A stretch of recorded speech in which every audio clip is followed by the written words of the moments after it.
नमस्कार दोस्तों। कार्तिक मास के शुक्ल पक्ष की एकादशी को देव उठनी एकादशी कहा जाता है। इस एकादशी पर भगवान विष्णु क्षीर सागर में 4 महीने के शयन के बाद जागते हैं। ऐसी मान्यता है। आषाढ़ शुक्ल पक्ष की एकादशी को देवशयनी एकादशी होती है, जब भगवान श्री हरि सभी देवी देवताओं के साथ क्षीर सागर में 4 महीनों के लिए शयन करने चले जाते हैं, जिसे आम भाषा में तारा डूबने भी कहा जाता है। इन 4 महीनों के दौरान कोई भी शुभ कार्य नहीं किया जाता, शादी विवाह आदि भी नहीं होते। देव उठनी एकादशी को भगवान विष्णु के जागने के साथ ही मांगलिक और शुभ कार्य आरंभ हो जाता है। आज के हमारे इस वीडियो में हम आपके लिए देव उठनी एकादशी की 2 पौराणिक कहानियाँ लेकर आए हैं। पहली कहानी के अनुसार एक समय भगवान नारायण से माँ लक्ष्मी पूछने लगी, हे नाथ, आप तो दिन रात जागते रहते हैं या फिर लाखों करोड़ों वर्षों तक सो जाते हैं, जिससे पूरी सृष्टि नष्ट हो जाती है।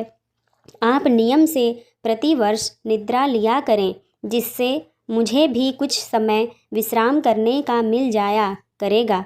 लक्ष्मी जी की बात सुनकर नारायण मुस्कुराए और बोले, देवी, आपने ठीक कहा है। मेरे जागने से सभी देवों और खासकर आपको बहुत कष्ट होता है।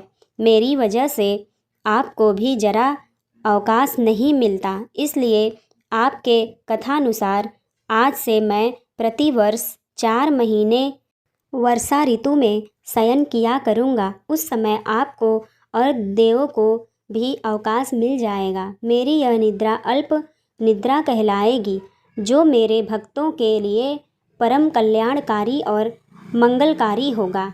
इस काल में जो भी भक्त मेरे शयन की भावना कर मेरी सेवा करेगा और शयन व उत्थान के उत्सव को आनंदपूर्वक आयोजित करेगा, उसके घर में मैं तुम्हारे साथ निवास करूँगा।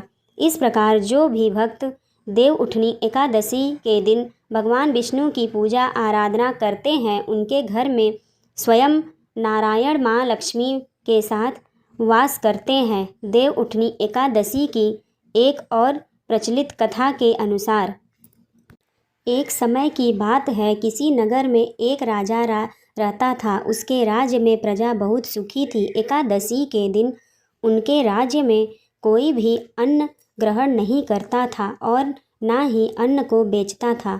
सभी लोग फलाहार करते थे। एक बार भगवान श्री हरि ने राजा की परीक्षा लेनी चाही और वह एक सुंदर स्त्री का रूप धारण करके मार्ग में आकर बैठ गए।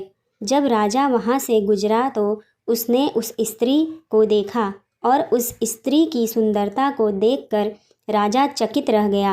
राजा ने उससे पूछा, हे सुंदरी, तुम कौन हो और इस तरह यहाँ बीच मार्ग में क्यों बैठी हो? तब वह सुंदर स्त्री ने बने नारायण बोले, मैं बेसहारा हूँ। इस दुनिया में मेरा कोई नहीं है, जानने वाला नहीं है। मैं किससे सहायता मांगूं?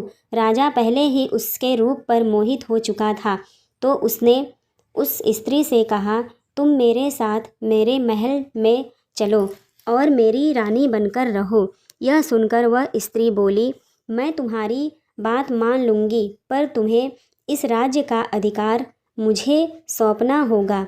राज्य पर मेरा पूर्ण अधिकार होगा। मैं जो भी बनाऊँगी तुम्हें खाना होगा। राजा उसके रूप पर मोहित था, इसलिए उसने उस सुंदर स्त्री की सभी शर्तें स्वीकार कर ली और उसे अपने महल में ले आया और उससे विवाह कर उसे रानी बना दिया। कुछ ही दिनों में देव उठनी एकादशी आई। उस स्त्री ने सभी को आदेश दिया कि आज बाजारों में बाकी दिनों की तरह अन्न बेचा जाएगा। उसने महल में मांसाहारी भोजन पकवाया तथा परोसकर राजा को खाने को कहा। मांसाहारी भोजन देखकर राजा बोला, रानी, आज तो देव उठनी एकादशी है, मैं तो केवल फलाहार करूँगा। तब उस सुंदर स्त्री ने अपनी शर्त राजा को याद दिलाई और कहा, यह खाना आपको खाना होगा, नहीं तो मैं बड़े राजकुमार का सर कटवा दूंगा। यह सुनकर राजा बहुत दुखी हुआ और उसने अपनी यह स्थिति बड़ी रानी से कही। तब बड़ी रानी बोली, महाराज, धर्म ना छोड़ें, बड़े राजकुमार की बलि दे दें। बेटा तो और मिल जाएगा, लेकिन धर्म नहीं मिलेगा। ऐसा कहकर रानी फूट फूट कर रोने लगती है। तभी बड़ा राजकुमार वहाँ आ गया। माँ की आंखों में आंसू देखकर राजकुमार ने अपनी माँ के रोने का कारण पूछा, तो बड़ी रानी ने राजकुमार को सारी बात बता दी। इस पर राजकुमार बोला, मैं सर कटवाने के लिए तैयार हूँ माँ, पिताजी के धर्म की रक्षा जरूर होगी। राजा दुखी मन से राजकुमार का सर देने के लिए तैयार हो गया। तब उस सुंदर स्त्री के रूप में आए नारायण प्रकट होकर बोले, हे राजन, तुम इस कठिन परीक्षा में उत्तीर्ण हो गए। भगवान ने प्रसन्न मन से राजा को वर मांगने के लिए कहा। तो राजा बोला, हे प्रभु, हमारे पास आपका दिया सब कुछ है। आप हम पर अपना आशीर्वाद बनाए रखें और हमारा उद्धार करें। उसी समय वहाँ से एक विमान उतरा। राजा ने बड़े राजकुमार को अपना राजपाट सौंप दिया और विमान में बैठकर परम धाम को चला गया। हे भगवान विष्णु, जैसे आपने राजा का उद्धार किया, उसी प्रकार इस कथा को सुनने वाले, बोलने वाले और हुकार भरने वाले सब पर कृपा करना।